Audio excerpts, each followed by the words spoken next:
Hello, my name is Matthias and welcome to the FPL Scope.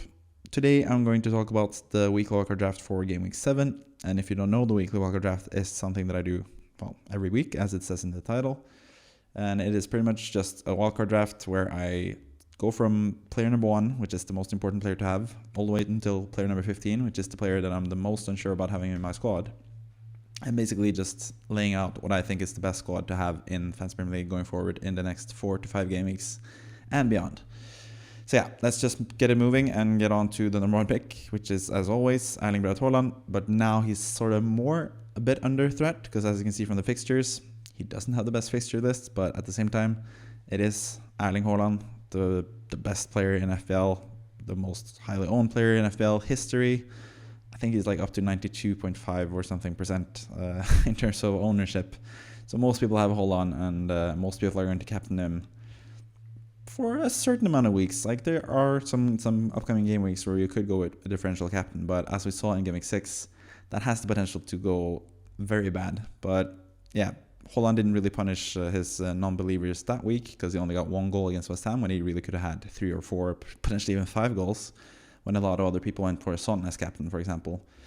But yeah, he's always that type of player. He's always the threat to score either 2 goals or 3 goals or potentially even more points, like he did against Man United last season. I think it was even Man United at Old Trafford, if I'm not mistaken. I don't know, can't remember. Maybe it was at the City's, at the Etihad. But yeah, either way, Haaland can get a bunch of points in pretty much any single game, because Man City are still the best team in the league, and Haaland is the best player for the best team in the league. So yeah, he's the number 1 pick, which is pretty simple, really, even though he has tough-ish fixtures going forward. And then we have Mohamed Salah, number 2. He has climbed up the ranks pretty much every single week now, but he's been in the weekly wildcard drafts for most of the weeks that I've had it so far. I had Salah from Game Week 1 personally in my own team, and I have a lot of faith in him and his value. I know a lot of people are saying that he's not potentially essential, because yeah, he is scoring kind of similarly to the likes of Saka and Son and even Maddison, for example, who are quite a bit cheaper, but Salah still hasn't had that major score that we know he can have, and that could happen any game week. That could happen now against Spurs, it could happen against Brighton, it could definitely happen against Everton. And then for the game week, game week 10 fixture against Nottingham Forest, he's most likely going to be in most squads, because most people will use their wildcard either in game week 9 or game week 10. But if you're using your wildcard now in game week 7, you pretty much need to have Salah, because he's going to be essential to bring in a couple game weeks either way. And even the game weeks before that, like I said, against Spurs, Brighton, and Everton, he could easily score a lot of points in those games as well. So yeah, currently I think Salah is the second best player to have in FPL in your squad. Even though it's quite expensive, you can still have a pretty good squad, as we'll get to see when we go through the other players in the squad as well. Number 3, we have another midfielder, and it is Heung-min Son. I did a massive mistake last week, and I was taking Son out of the whole weekly wildcard draft team after I had him the week before. I did remove him basically because it looked like Richarlison was going to be sort of back and be a threat to him as the striker position, or the striker player. He had 2 tough fixtures against Arsenal away and Liverpool at home. But yeah, and he had also just blanked against Sheffield United, which I thought was kind of like a downturn for him. But at the same time, I said before the Sheffield United game that would be kind of a more difficult game for him than most other games, because he's playing against the low block, and I think Son is better when he has more space to roam in and can hit him on the counter, and that's what they showed against Arsenal, especially for that second goal where they just got the ball from Jorginho, who did terribly, and then Maddison passed to Son, and a bunch of points for a lot of FPL managers. So yeah, I think Son is just a really good pick. Like I said, I think he is potentially the best captaincy pick in Game Week 8 as well, when he plays Luton away. That should be a pretty good fixture for him, even though it is Luton at their home ground, compared to when Chelsea played Luton and they looked like $1 million, even though Chelsea have been pretty poor this season.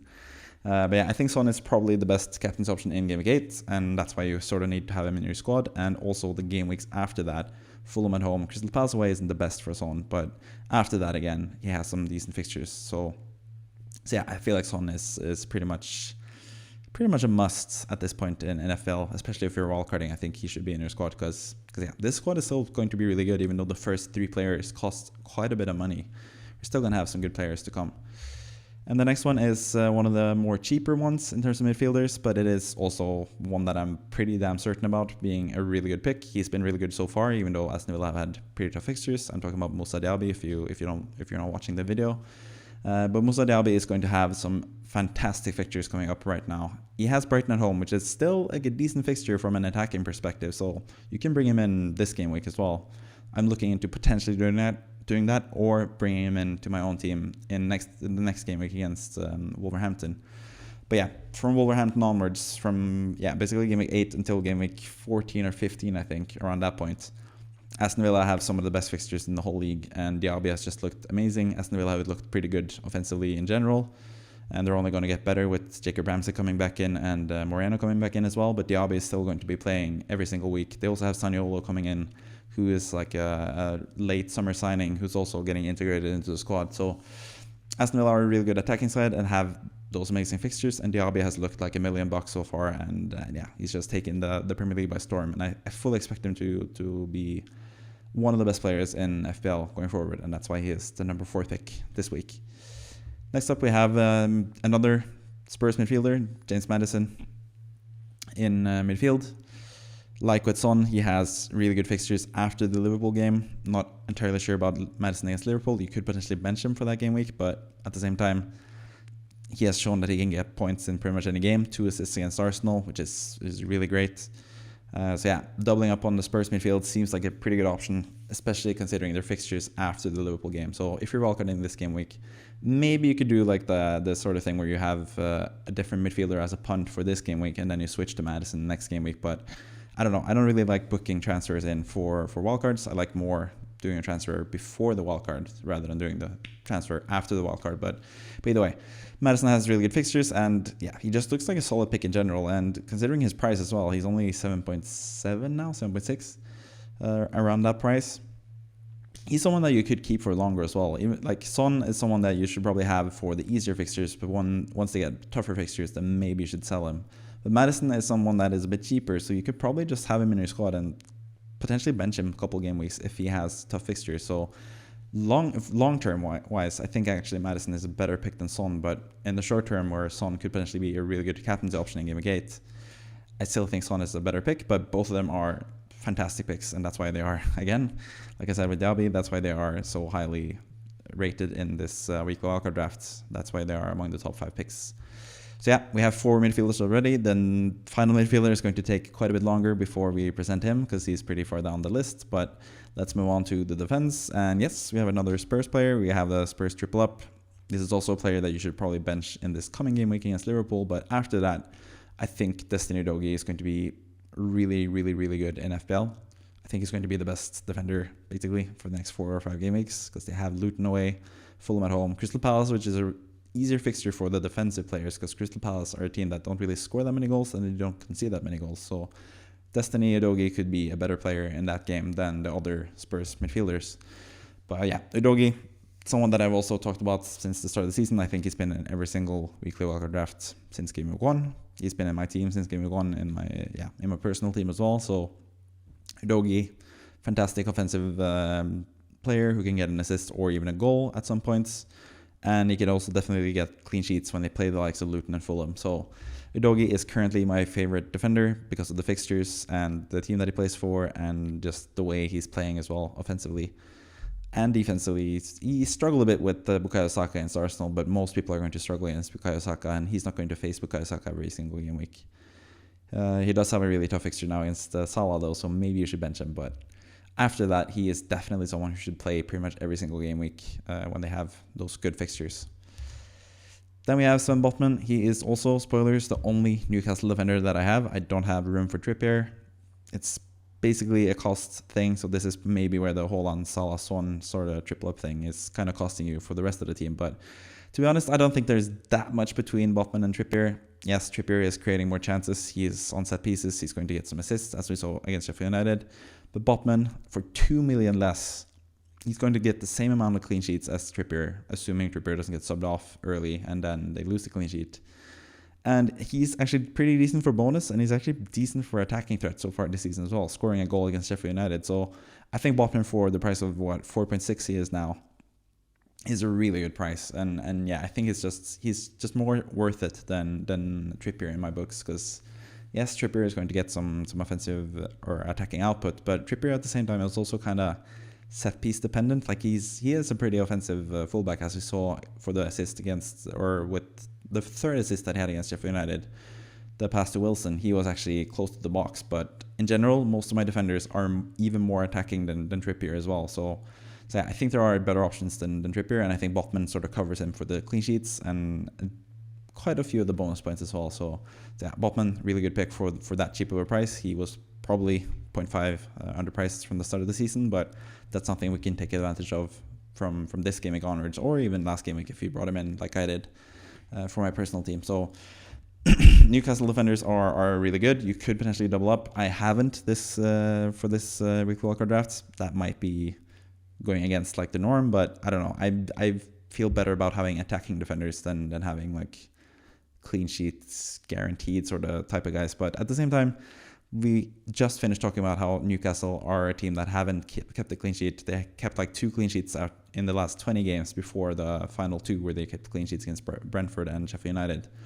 So yeah, they are going to keep a lot of clean sheets, but maybe not as secure as we are making them out to be currently. But Botman, for that price, he makes really a lot of sense in a wildcard squad currently. Then the next defender, we talked about having some more attacking defenders, and we do have Pervis Estupiñán still. I know Estupiñán is sort of not like the fashionable choice at the moment. He's sort of like cast aside. People don't really talk about Estupiñán as much as they should, because he is a fantastic player. I've even seen people bench him now against Aston Villa, a team that has struggled defensively, and playing against a better team in Brighton. They are actually benching Estupiñán for someone like Chilwell, who has been like the worst player the last 2 game weeks with 0 points in 2 straight game weeks, coming on as late sub and getting a yellow card. So I think Estupiñán is just a better pick than Chilwell. I'm probably going to regret saying that, because Chilwell might just for some reason outperform Estupiñán, but I'm fully backing Estupiñán to outperform Chilwell this game week and beyond that as well. He does have Liverpool and Man City in the 2 game weeks after that. The Liverpool game, I think you could actually play him because he could still get some attacking returns. Man City, that is after the international break as well, where he's most likely going to be rested, like he was after the last international break, and that would be the game week where I would definitely bench Estupiñán. But from that point and beyond, Fulham at home, and after that, game week 10 and beyond for Brighton, they have such great fixtures that I think Estupiñán is going to be, once again, the most nailed, the most sought after defender to have in your fantasy team. So I would not go without Estupiñán in any wildcard team, pretty much any game week either. So yeah, I think Estupiñán is fantastic value for, he's still 5.3 now, but if you had him from the start, you got him for 5.0, and he is a season keeper for me. He always has been, and I think you should play him in pretty much every game week, except for maybe the Man City away fixture. Next up, we have another attacker, and it is still Julian Alvarez, keeping his spot from last week. He was the number 5 pick last week, but then he blanked, kind of luckily against Nottingham Forest. A really good game for him at home to Nottingham Forest. He had a goal and assist last year against that team, but for some reason, or not for some reason, we know the reason why it didn't really work out, and that's mostly due to Rodri being sent off pretty early in the second half, and Alvarez had to be taken off as a way for Man City to get a more defensive player in. So kind of unlucky for any new Alvarez owners, but as someone who has had Alvarez since game week 3, I can tell you that he is a fantastic pick in FPL still. Plays for the best team in the league. He is playing in basically the Kevin De Bruyne role, as long as Kevin De Bruyne is going to be injured, which is until 2024 most likely. Alvarez is going to be a pretty vital part of Man City's attacking output, and yeah, I just think he's a really good player for that. And you could also just put him as a vice captain pretty much every game week, because there is going to be that one game week where Haaland doesn't play, and then you get Alvarez in as your main captain. But at the same time, maybe we're not captaining Man City players going forward. So that's sort of the only worry with Alvarez. I'm not that worried about his playing time. I think he's going to play most matches, but the fixtures are not the best. But at the same time, it is Man City. They are pretty much fixture proof. They can score goals. They can score 3 or 4 goals against pretty much any team. And that's why I think Alvarez is, especially for his price, probably the second best forward behind Haaland. Or that is not even probably. That is what I think. That's why I have him in the squad. But yeah, for his price, just really good value, and he's still in this wildcard squad, even though he has dropped a bit in the rankings because of his blank last time around. But he's still a really good pick, so don't lose faith if you brought him in and you're kind of unhappy about him. I would not sell him for someone like Carlton Morris, even though he has a double game week. I think Alvarez could easily outscore him in the Wolverhampton game by itself, even though Carlton Morris has a double game week fixture. But either way, let's move on to the fourth defender that we have, and that is Matty Cash. He is back into the weekly wildcard draft again. I had him a couple of game weeks ago in the weekly wildcard drafts, and then I sold him again because I've been sort of not too interested in him because of the fixtures. But now, like I said, with Diaby, they're going to have really good fixtures, and Matty Cash with a license to go forward still, it seems like he is pretty nailed. I have been slightly worried about Moreno coming back and sort of like taking up like the most attacking fullback spot away from Cash, but at the same time, Luca Digne has been playing really well at left back as well. And Cash has still been able to roam forward and provide the attacking output as well, scoring 2 goals in that one game. And he could do that as well. He has the best XG among defenders currently. He is the biggest threat for scoring goals. He always has shots in the box as well. So yeah, I think Cash is a really good player. You could also bench him now against Brighton because that's a tough fixture. But at the same time, he has those great fixtures against Wolves, West Ham, which is a decent fixture, and then Luton at home, which is a really good fixture. And after that, they have even better fixtures as well. So yeah, Cash is in the team. I think he's going to climb up the ranks as well as we go along. Looking into potentially bring him in this game week, but I don't really need him this game week because he plays Brighton. But next game week, I'm definitely looking to get him in my own team as well, even though I'm not using my wildcard personally as of this moment. But Cash, great value. He's the most attacking defender in the league pretty much, maybe on par with Estepinian, I guess. So yeah, he makes a lot of sense as a pick as well. Number 11, we have the final defender, and it is a guy with a double game week. It is Issa Kabore, and the good thing about Issa Kabore is the fact that he is 4.0, so he is the cheapest possible price. So you can just keep him on your bench pretty much every single game week and not have value tied up into your bench player, which is really good for Kabore. And he has also been the best defender for Luton in terms of FPL points. He did get the assist last time around from the penalty, which shouldn't have been a penalty because the handball was kind of stupid against Wolverhampton, but still. Kabore is super far up the pitch, and he is going to be a threat for getting assists. He could get a massive haul in the double game week. It is going to be tough to keep a clean sheet against especially Everton, who looked a lot better against Brentford. But over those 2 games, Everton away and Burnley at home, I think there's a decent chance that Kabore gets a clean sheet, and there's a smallish chance that he gets an assist as well, or potentially even a goal. That would be really good. But yeah, Kabore, I think he is someone you can definitely play this game week when Cash plays against Brighton and Udogie plays against Liverpool. You can play Kabore as the third defender next to Botman and Estepinian, and then after that you can just bench him pretty much every single game week after that.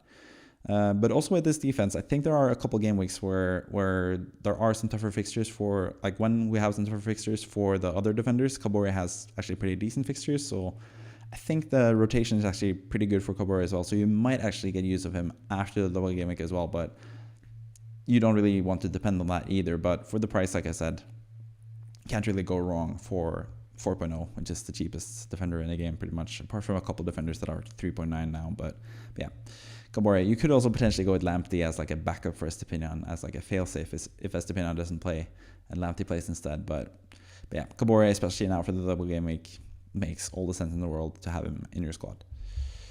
And then number 12, we have the goalkeeper, and that is the same position as last week for Areola, number 10 or number 12. But spoilers, the difference now is that Areola is going to be the starting goalkeeper, because the second goalkeeper is going to be a lot cheaper than, or not a lot cheaper, but a bit cheaper than the goalkeepers we've had in the past few weekly wildcard draft squads. So Areola is actually going to be the goalkeeper we're going to depend on defensively. I know West Ham have been conceding a lot of goals. They have pretty poor numbers in terms of underlying stats when it comes to defensive numbers and stuff. But they have played one of the toughest fixtures or toughest schedules so far in the Premier League. So I fully expect Areola to get more clean sheets going forward, potentially even starting now against Sheffield United at home. Should be a pretty decent game week for a clean sheet. Then we have Newcastle and Aston Villa, but you could also potentially play your backup goalkeeper in these fixtures, but we'll get to see that later. But Areola, for his price, he's going to go up a bit in price again, but 4.2, 4.3, he's still a bit cheaper than the other goalkeepers and plays for a really good West Ham team who, especially from the Everton game week 10 onwards, the match against Everton, and after that, game week 10 until game week like 18, which is basically the second half of the season. I think West Ham have like the best fixture run out of every single team in the league. So yeah, Areola should get a lot of clean sheets in those games, or at least a couple decent clean sheets, and he's going to get some save points as well. He has saved the penalty so far this season. He could potentially save another penalty as well, even though he conceded a penalty against Salah. But yeah, for that price, Areola is a really good goalkeeper. You could play as your number 1 goalkeeper as well. Number 13, let's just go straight to the backup goalkeeper, and that is going to be Turner. As you can see, if Turner keeps his place for Nottingham Forest, that's always the worry. But if he keeps his place, you can actually play him in game week 8 and game week 9.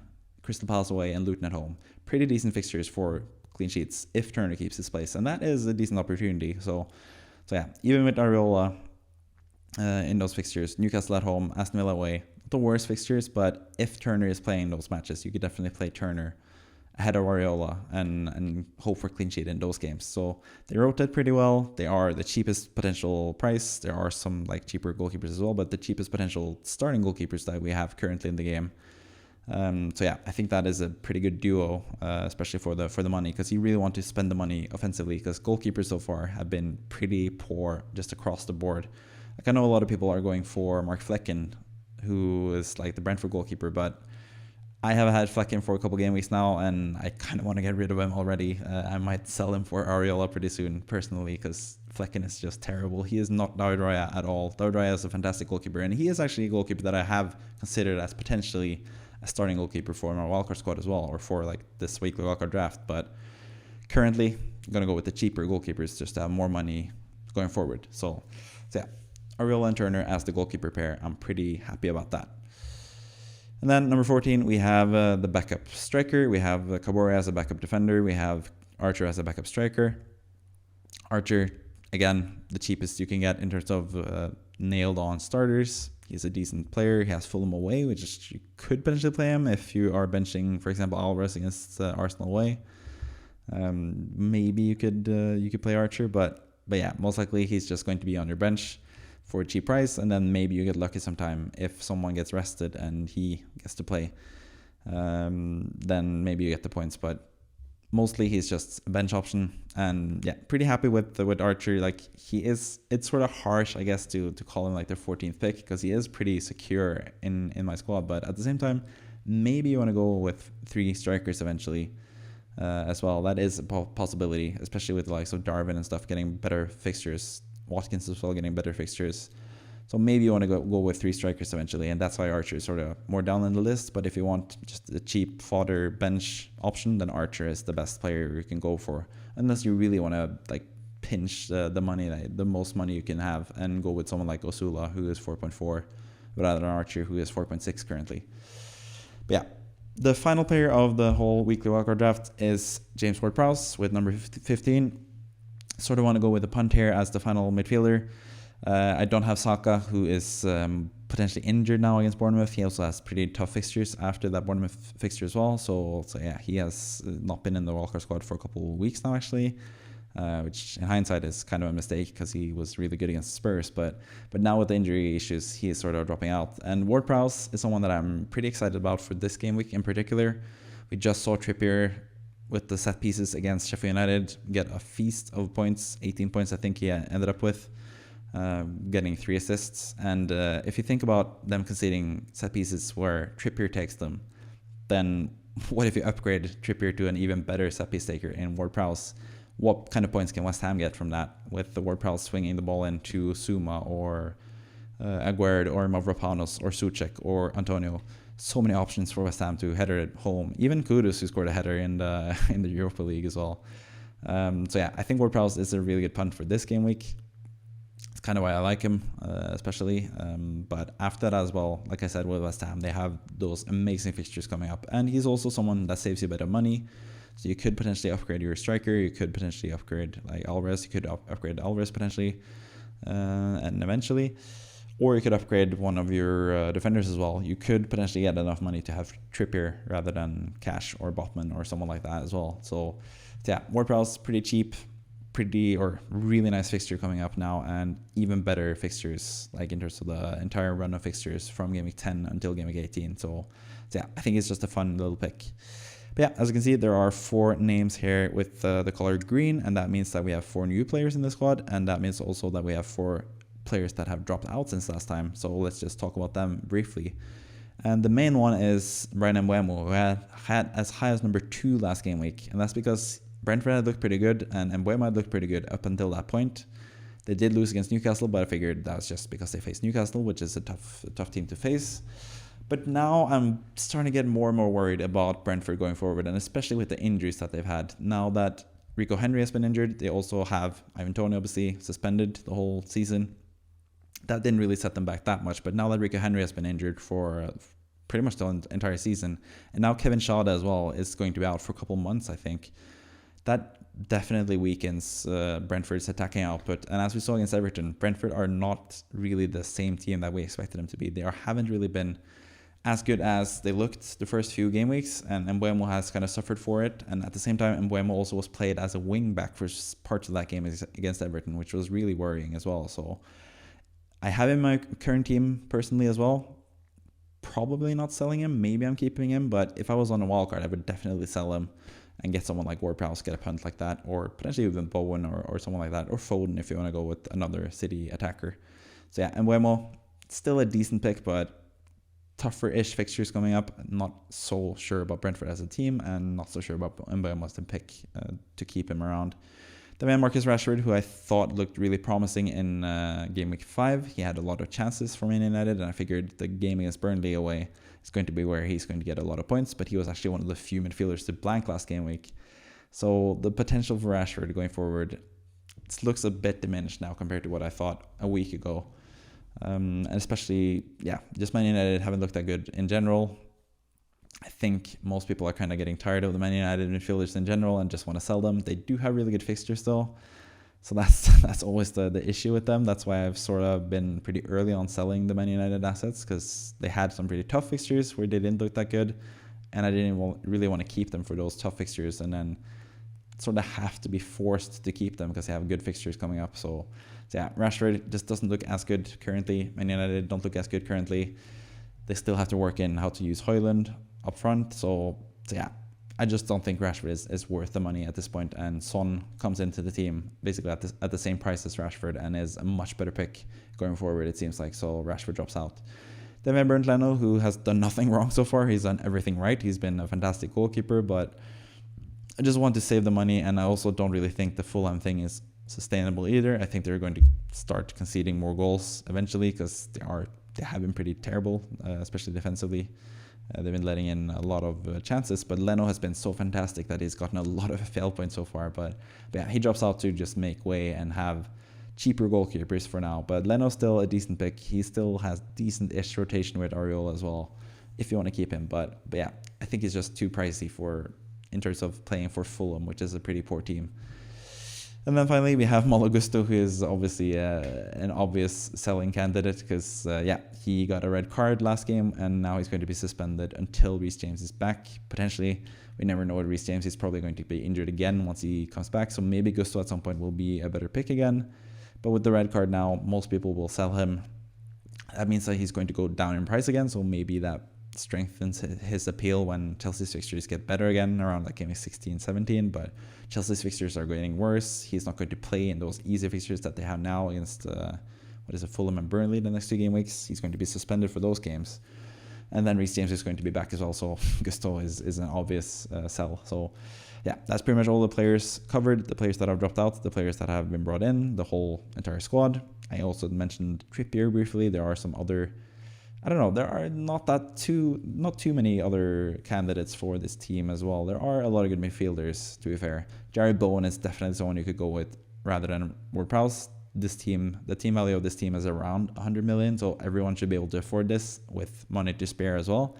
So you could potentially upgrade Ward-Prowse to Bowen, but I feel like Ward-Prowse is sort of more like a safer-ish pick because of the price and just the fact that he's going to be on set pieces, and some games he's going to get some assists and potentially goals from those set pieces. And he has been a lot more attacking for West Ham than he was at Southampton as well. So Ward-Prowse has returned in pretty much every single game so far for West Ham. So he's probably not going to keep that up, but he's going to get more goals and assists than he did at Southampton. And at some points at Southampton as well, he was a pretty good FPL pick as well when they had good fixtures. And West Ham are going to have good fixtures. So yeah, I just really like the Ward-Prowse punt, especially for this game week. But maybe he drops out for next game week if he doesn't perform against Sheffield United. But we'll see about that. But either way, that has been the weekly wildcard draft for this week. We're going to get back to another weekly wildcard draft next week as well and compare and contrast it to this game week. So stay tuned for that. Subscribe if you haven't already. And that's pretty much it for me. Thank you for watching this video, and I'll see you next time. Bye.